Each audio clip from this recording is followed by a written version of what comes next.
Seni tarian India merupakan salah satu warisan budaya yang dibawa oleh masyarakat India ke Malaysia dan masih diamalkan hingga kini. Tarian ini menampilkan gerakan yang anggun, ekspresi wajah yang menarik serta iringan muzik tradisional yang unik. Assalamualaikum dan salam sejahtera.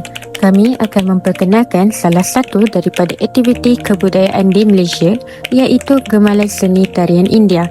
Di dalam video ini, kami akan menerangkan tentang sejarah tarian India, demonstrasi dan peraturannya. Seni tarian India merupakan salah satu warisan budaya yang kaya dengan nilai tradisi, keindahan dan kepelbagaian. Tarian ini menggabungkan pelbagai unsur budaya dari beberapa wilayah di India seperti Punjab, Rajasthan dan Gujarat serta elemen tarian klasik yang menampilkan gerakan tangan yang halus, ekspresi wajah yang menarik dan langkah kaki yang berirama. Selain itu, terdapat juga pengaruh tarian rakyat yang bertenaga dan ceria yang sering dipersembahkan semasa perayaan, majlis keramaian dan acara kebudayaan.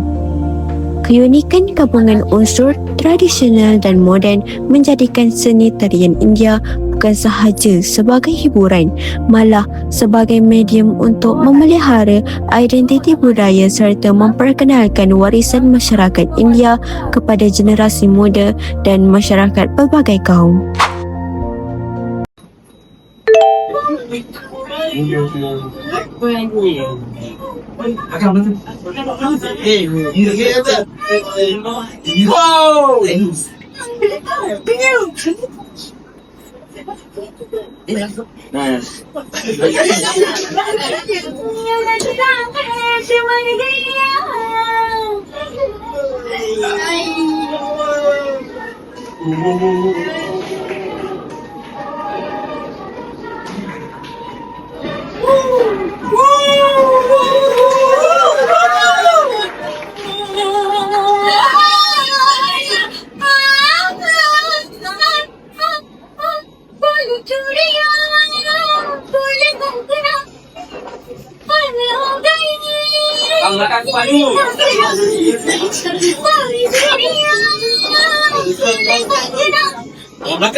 Langkah 2, latihan bersama. Semua pelajar di dalam kelas diminta untuk bangun dan mengikuti langkah tarian yang ditunjukkan secara serentak. Langkah 3, praktis berkumpulan.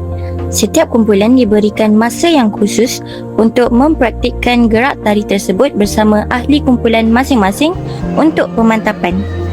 Langkah keempat ialah persembahan wakil. Sebagai penutup, setiap kumpulan menghantar seorang wakil untuk mempersembahkan tarian yang telah dipelajari di hadapan kelas.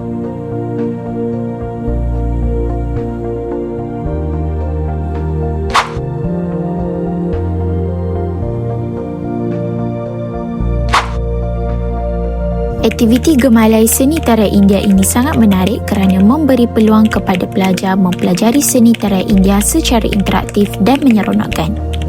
Selain meningkatkan keyakinan diri dan kerjasama kumpulan, aktiviti ini juga dapat memupuk perhargaan terhadap kepelbagaian budaya di Malaysia.